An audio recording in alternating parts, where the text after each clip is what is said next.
Hi, I'm Dr. Lori Schwartz-Reichel.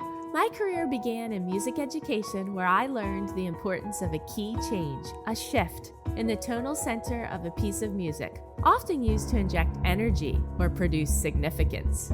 Eventually, I realized the impact of making key changes in all areas of my life and the desire to help others do the same. Making key changes can be difficult. I certainly don't have all the answers, but I do like to pose questions for reflection and offer actionable key changes for us to attempt in both our working and living situations. Together, we can unlock our greatest potential in collaboration with those we love, serve, and lead. Let's discover how we can grow together by making key changes.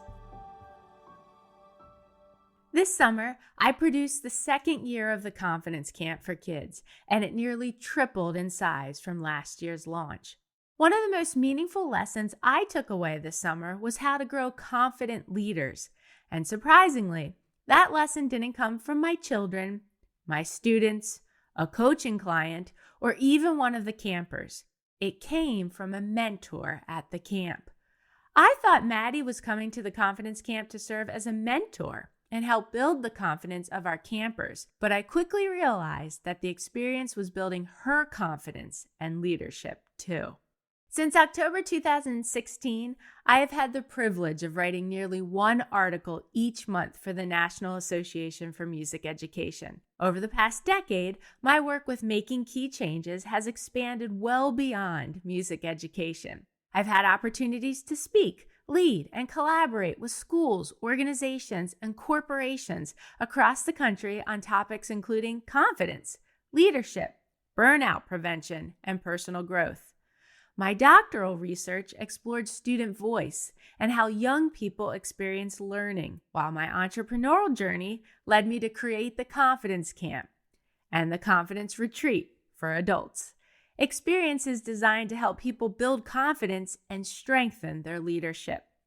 This summer, all those passions came together in a particularly meaningful way when my goddaughter, Madeline Arrigo, served as a mentor at the Confidence Camp. Maddie is a rising high school senior. She is the leader of the trumpet section in her school's marching band and is also a member of the jazz band.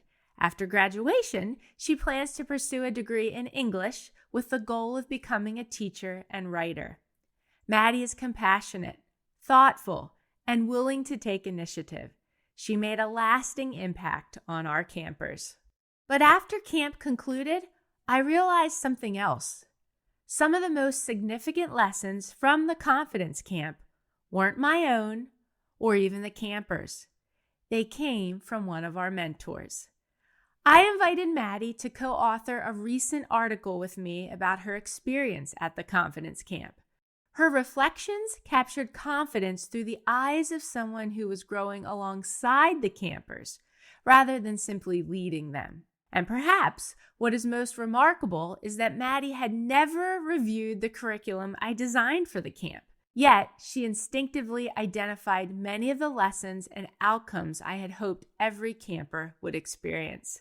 As a mentor, Maddie supported the campers while fully participating in every session and activity herself. Her experience is a reminder that whether we're in a classroom, rehearsal hall, athletic field, leadership camp, workplace, or any environment where people are learning and growing, we thrive when we create spaces where people feel safe to ask questions, take risks, encourage one another, and discover strengths they didn't know they had. Check out the show notes to read the full article in Maddie's words. When I first asked Maddie if she would like to serve as a mentor at the Confidence Camp, I could tell she was hesitant. It was a new experience for her, and she wasn't sure what to expect. When camp began, she admitted that she felt out of her element, and ironically, not very confident. She had never worked with elementary and middle school students, and she didn't know the other high school and college mentors. But something changed after the first day. you could visibly see Maddie becoming more confident in herself and more excited about what the rest of the week would bring. She told me that observing the campers learn and grow each day was incredibly encouraging. In her article, Maddie identified 4 key changes that can help anyone become more confident. With her permission, I want to share them with you. Key change number 1, be mindful. Maddie recognized that our brains can become overloaded when we try to manage too many tasks at once. When that happens, our ability to focus can suffer. And when we're struggling to focus or complete what we need to do, our confidence can suffer too. One of our facilitators, Heidi Shoemaker Burnett, suggested that learning how to organize tasks in a way that doesn't overwhelm you while helping you complete things efficiently can gradually build confidence. Maddie shared that learning how to better understand and take advantage of executive functioning is something she wishes she had learned when she was younger. At the Confidence Camp, we incorporated Hal Elrod's Savers method into our mornings. I had the distinct pleasure of interviewing Hal via Zoom for episode 68 of this podcast, titled Rise and Shine for a Miracle Morning, an interview with Hal Elrod. Savers is an acronym for a 6-part morning routine framework from Hal's book, The Miracle Morning. It stands for silence, affirmations, visualization, exercise, reading, and scribing. The framework is designed to support personal development, focus, and daily productivity. We've also explored routines in several other Making Key Changes episodes, including episode 85, 82, 78, and 69. But mindfulness at camp wasn't limited to our morning routine. We also built small periods of time into each day that were completely dedicated to slowing down. Campers could read, write in a journal, or color to decompress and relax. Maddie noticed that these moments gave everyone an opportunity to quietly reflect on their day and prepare their minds to learn. Sometimes confidence doesn't come from doing more. It comes from creating enough space to think clearly about what you're already doing or about to do. Key change number 2, take risks. This one surprised me. Of the 4 key changes, taking risks was the area Maddie said she struggled with the most. She told me that she hadn't even realized she needed something or someone to encourage her to take a risk. That is exactly why creating safe environments matters. At the Confidence Camp, we incorporated many opportunities for both campers and mentors to be brave and put themselves out there.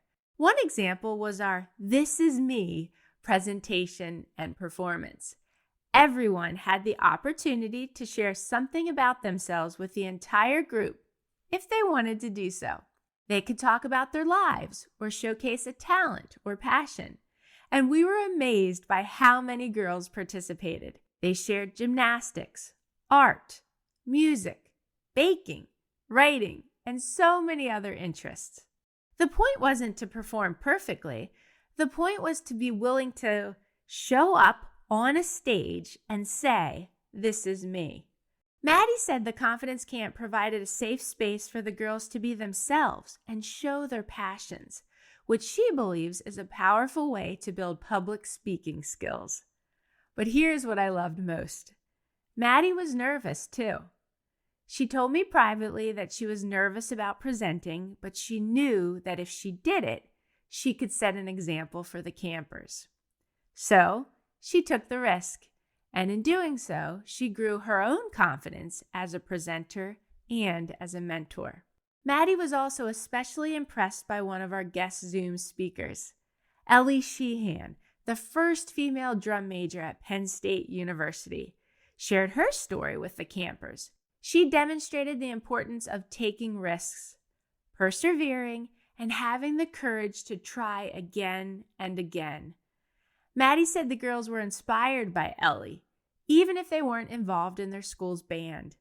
And in Maddie's article, she shared a powerful takeaway. If I try my best and be myself, that is enough. What if more of us actually believed that? Key change number 3, be curious.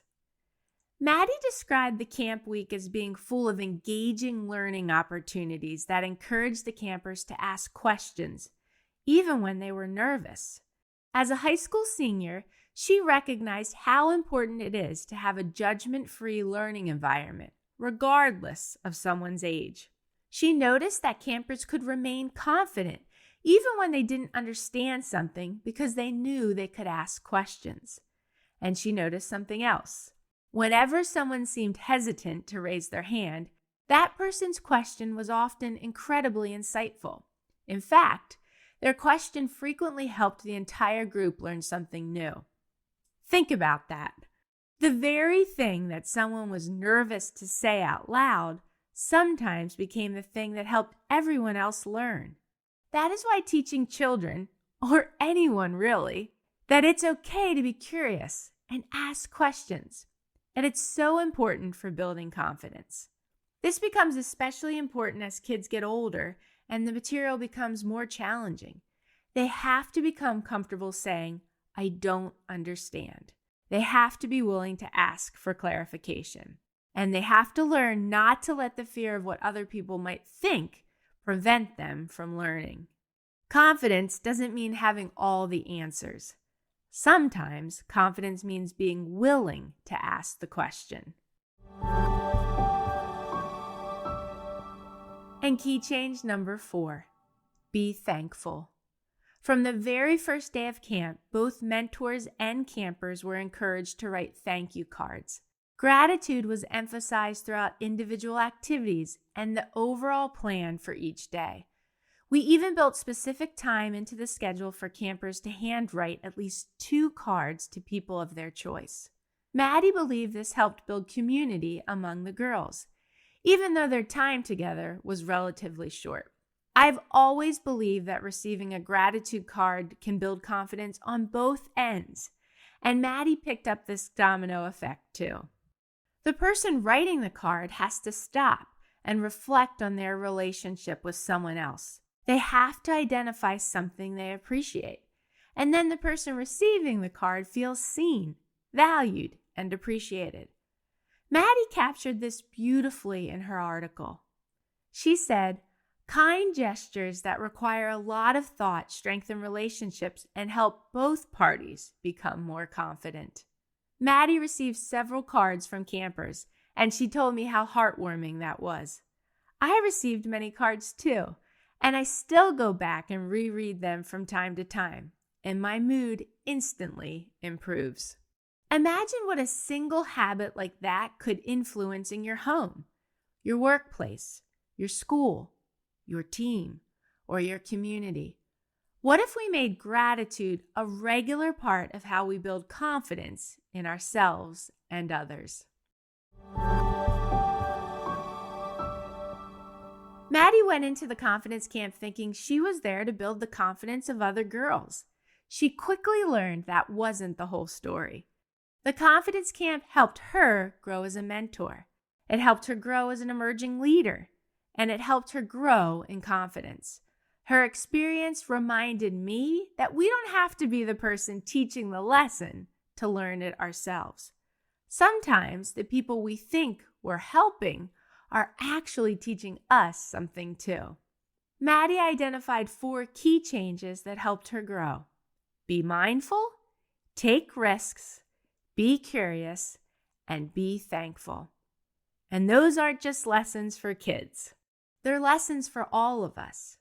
Whether you're a student, a young adult, a parent, a teacher, a leader, or someone aging gracefully, there is always an opportunity to grow in confidence, especially one key change at a time. Check out the show notes to read Maddie's full article. I know she would love for you to read it. And if this episode or Maddie's article resonated with you, share it with someone who might need it.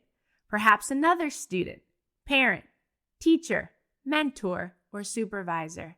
You can share it at work, within your professional network, or in your community. If you'd like to bring the Confidence Camp experience to your community, let's connect. And if you haven't already, subscribe to the Making Key Changes weekly newsletter. There's a link in the show notes. This learning community includes people from many areas of life, and both the podcast and newsletter are about making key changes in our lives alongside those we love, serve, and lead. And if you're planning a leadership retreat, conference, professional development session, or another opportunity to help your people become more confident and compassionate leaders, let's partner. How are we making key changes to grow confident leaders? Thanks for listening.